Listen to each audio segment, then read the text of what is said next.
PlayStation 2 is home to a whole range of quality first-person shooters, but one that often gets overlooked is Cold Winter. It sees you taking up the role of a former SAS soldier who is captured behind enemy lines. As the adventure begins, you are contacted by an old acquaintance who ultimately helps you escape the prison, and as a result you end up working for them. Now, the story is nowhere near the strongest aspect of the game, but instead what helps it stand out is mainly its gameplay. Thanks to something known as the Karma physics engine, nearly every item within the world can be interacted with, which opens up a whole range of gameplay opportunities. From using random items as projectiles when ammo is running low, to improvising objects as cover. Complementing this is the range of weapons available to the player. There are 30 in total, which help level the playing field against anything that stands in your way. May that be soldiers, tanks, or even helicopters, the action can be unrelenting, cementing it as one of the best first-person shooters on the system. If you've never played this one for yourself, I highly recommend you do.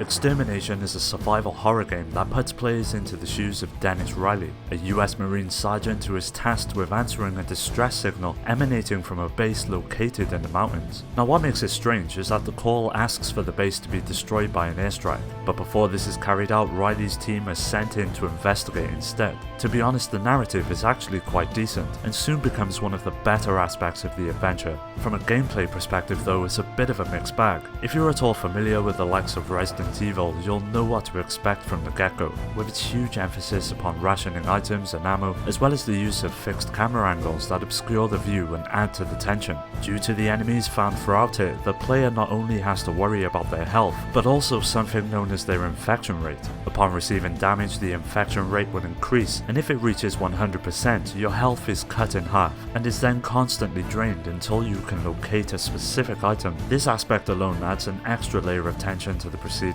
and helps it stand out from the other survival horrors on the system. If you're not fond of these characteristics, then I wouldn't say Extermination is for you, but if you are, then it offers one hell of a campaign.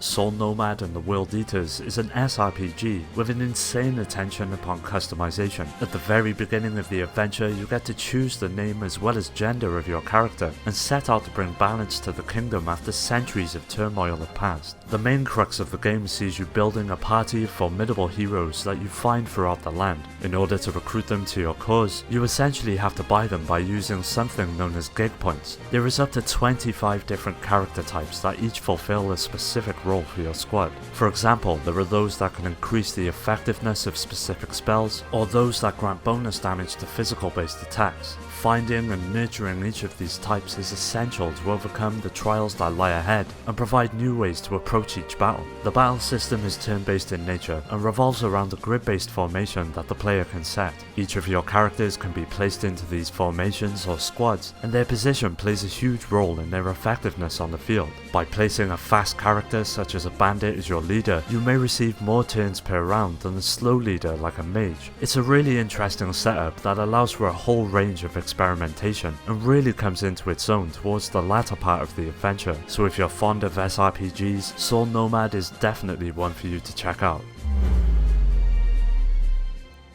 Bujingai is a hack and slash that takes much of its inspiration from the likes of Devil May Cry, but instead presents a huge emphasis upon Chinese swordplay as its main form of combat. The first thing players will notice is the abundance of special effects and graphical flourishes that litter the screen as you make your way through it. The visuals are a real highlight of the experience and manage to craft a vibrant and detailed world for the action to take place in. Naturally, on the gameplay front, there are a ton of abilities at your disposal. They all play a huge part in overcoming enemies, and chaining each of them together can net you some serious damage, but it's the use of magic that really helps set the gameplay apart from the others on the market. Some provide attribute enhancing properties, whilst the rest are purely offensive. Also littered throughout each area are a series of coins, which can be redeemed for a whole range of extras, such as behind the scenes interviews, extra outfits and gameplay modes, which really helps pad out the game and prolong its replay value.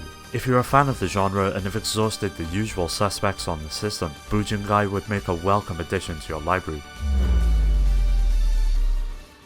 Describing Freakout is a bit of a tall order. It's a game that comes from Treasure and presents an entirely unique experience that at first can seem quite bizarre in its presentation, but upon spending some time with it, I'm confident you'll ultimately fall in love with it. As the player, you fill in the role of Linda, who comes into possession of a scarf with a mind of its own. Everything is cut up into 4 separate worlds that serve as the main locations you'll find yourself traversing, with the enemies that occupy these spaces providing the player points that are used to unlock a series of boss battles that serve as the main objective of the adventure. The left stick naturally controls your movement, with the right stick dictating the direction of your scarf. The R1 button will stretch the scarf forward, where it will grab hold of anything it reaches. Once it's caught something, you can simply snap it back, wait until your stretch meter fills up, which will then hurl you towards the enemy at a great speed. Or you also have the option of performing something known as the scarf bump, but there is a downside to performing this special ability, as it will cost 5 of the points you need to progress. If you're looking to play something completely out of this world, then Freak Out is for you, and it totally deserves a spot in your collection as well.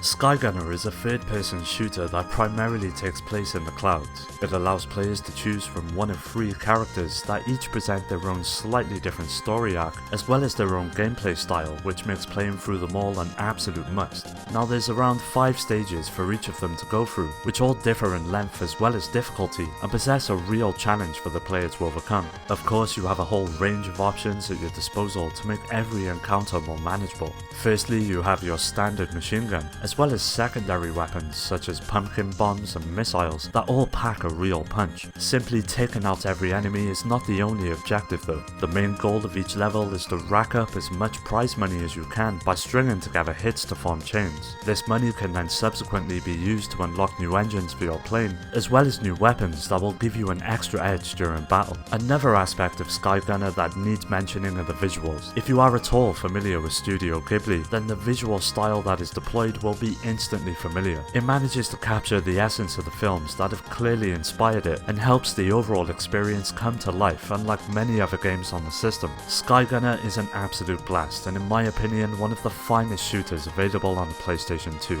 so if you've never played it, there's never been a better time than now to try it out. 10,000 Bullets wears its influences on its sleeves. If you're at all familiar with the likes of Max Payne, then its take on slow motion bullet dodging will instantly ring a bell. As the player, you fill the shoes of a hitman known as Crow, who works for a crime family and sets out to take revenge upon those who murdered his mother. At first the narrative sounds quite cliche, but it soon expands to reveal a rather deep and thought-provoking tale that involves a whole cast of characters that help portray its events. Gameplay wise, there's a huge focus upon gunplay, which serves as the main way in which to take on enemies. A bunch of skills also make the cut that allow you to slow down time and even produce energy fields that block incoming projectiles. Each of them all come into play throughout the duration of the campaign and help the minute-to-minute gameplay excel. But if there's one aspect that needs a shout out, it's the incredible soundtrack that has to be one of the most catchiest and downright smoothest of all time. Its mix of jazz and hip-hop help create an entirely unique sound and really adds to the overall quality of the adventure. Unfortunately, like many other games on this list, 10,000 Bullets never really got the love it deserved, and although it's nowhere near the greatest of its kind on the console, it's one game that well and truly deserves a go. The PlayStation 2 is no stranger to quality hack and slashes, but like others on this list, a few of them seem to have fallen through the cracks and never really received the recognition they deserved. One of these has to be Blood Will Tell, which sees you taking on the role of 2 playable characters that each possess their own unique fighting styles and attributes that makes playing as both a truly different affair. Now the objective of the adventure essentially sees you tracking down 48 separate enemies who at the beginning steal parts of your body. By taking them down, you acquire the stolen parts, and although you can complete the game without collecting them all, it does provide a reason to play through it multiple times in order to do so. During combat, you possess a light and heavy attack, as well as the use of your cybernetic implants that are completely out of context with the game taking place in ancient Japan, but they manage to add a real tactical advantage to each encounter. Figuring out how to string all of these abilities together is half of the fun, and allows the player to experiment in order to find an approach that suits them best. Overall, Blood Will Tell is an incredible game, and if you're willing to look past some of its shortcomings, such as the often weak voice acting, I'm sure you'll come to the same conclusion as well.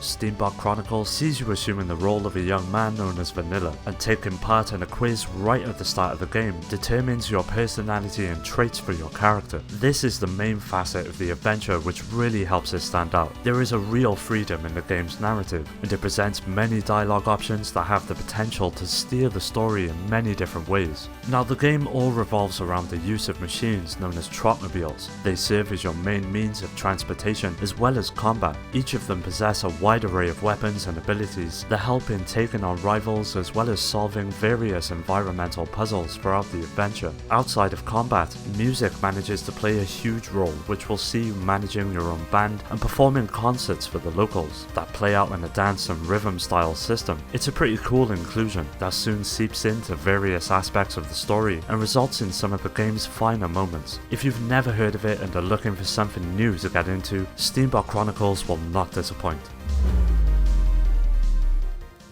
Chaos Legion is an action slasher that often gets dismissed as unbalanced and dull. I'd been following the game for quite some time before it released and was looking forward to see how it would turn out. For me, although it's not the best example of what the genre can produce, it's still a solid game that deserves a second look by those who skipped it. It follows a young man known as Siege as he tries to track down his former friend and retrieve a book that contains the knowledge to destroy the entirety of existence. Admittedly, the story isn't anything to write home about, but once you get into the gameplay, Chaos Legion really begins to shine. As you would expect, you possess a string of basic attacks, evasive maneuvers and techniques that help lay waste to the onslaught of enemies you'll encounter, but the main feature of the combat is something known as the Legion system. It sees you commanding creatures known as legions that correspond with a range of emotions. Each of them aid you in battle and bring their own unique traits to the fight. What makes this even better is that by defeating an enemy you'll receive experience points that can then be spent on upgrading each of the legions. This aspect alone lends the adventure an extra incentive to take down each enemy, as when approaching the latter part of the game it's a good idea to have invested in each of the legions. As I mentioned, it was quite harshly received back in the day, but if you're willing to look past some of its flaws, Chaos Legion more than makes up for it in pure action. Well, that does it for today's video. Don't forget to hit subscribe to stay up to date on future videos, and as always, thanks for taking the time for watching. I'll catch you next time.